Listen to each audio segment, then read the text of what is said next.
Salam, hər vaxtınız xeyir. Bir gün dovşan qaçır. Heyvanlar səbəbini soruşur, deyir meşəyə qulaq sayan gəlib. Deyirlər gəlib də, cavab verir yox, əvvəlcə başı kəsir, sonra qulaqları sayır.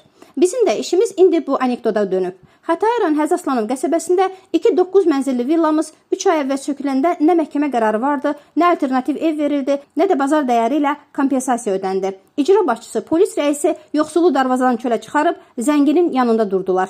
Prokuror da indi onları qoruyur. 8 zərər çəkən ailənin ölkənin birinci şəxslərinə etdiyi müraciətlər 3 ayda gəzə-gəzə gəlib yenə sonuncu subyektdə barəsində şikayətçi olduğumuz Xətai rayon prokuroru Sərdar İmanova. Keçən dəfə də demişdim, vətəndaşların müraciətləri haqqında qanunun 7-ci maddəsinə görə vətəndaşın şikayətini şikayətçi olduğu subyektə göndərmək qadağandır. Ondan artıq cinayət əməlinin əlamətləri olan bir iş üzrə 2 ay yarımda cinayət işinin açılmaması onun himayə edildiyi anlamına gəlir. İstintaq orqanında indiyə qədər hər hansı istintaq hərəkəti edilib edilmədiyindən məlumatsızıq. 2012-ci ildən bəri ölkədən çıxışına stop qoyulan Saday Əhmədovun bildiyimə görə izahatı da alınmayıb. Səlahiyyətlərini icra etmək əvəzinə cinayət əməllərini örtbasdır cəhdləri ortadadır. Bizimlə də mənasız söz mübadiləsi gedir. İmanov, sorğum 2 aydır tərəfinizdən icra olunmur. Rayon icra başçısı Rafiq Quliyevin təkidi ilə sonradan hazırlanmış rəyi bizə təqdim edin. Ekspertizaya göndərəcəyik, məhkəmədə mübahisələndirəcəyik. Saxta da olsa, rəy evimizə aiddir. Bizə təqdim olunması şərtdir. Nə vaxta qədər gizlədə biləcəksiniz? Nədən ehtiyatlanırsınız? Fövqəladə Hallar Nazirliyinin dağıntıya rəy vermək səlahiyyəti yoxdur. Orada tək Saday Əhmədovun deyil, bizim də evimiz vardı. Üstəlik, Əmlak Bakı Apellyasiya Məhkəməsinin kommersiya kollegiyasının qərardadı ilə həbsdədir.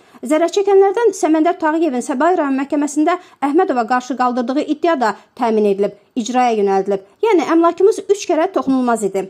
Əhmədov qətnaməni icra etmək əvəzinə dəstəsi ilə birgə binaları uçurmaqla hökmünü verib. İndi hesab vermək vaxtıdır. Qanunsuz söküntünü himayə edən Xətai rayon icra başçısı Rafiq Quliyev cinayət işinin açılmasına mane olur. Əmlakımızı məhv edənlərlə sövdələşməyə getməyimiz üçün prokurorun vasitəçilik marağını nəyə borcluyuq? Mənə zərər vuranlarla anlaşıb-anlaşmamağımdan icra başçısına nə? Niyə mən evimi xaraba qoyanlarla danışıqlar masasına oturmağa məcbur edilirəm? Vasitəçiliyiniz də işə yaramır, sizi eşitmirlər.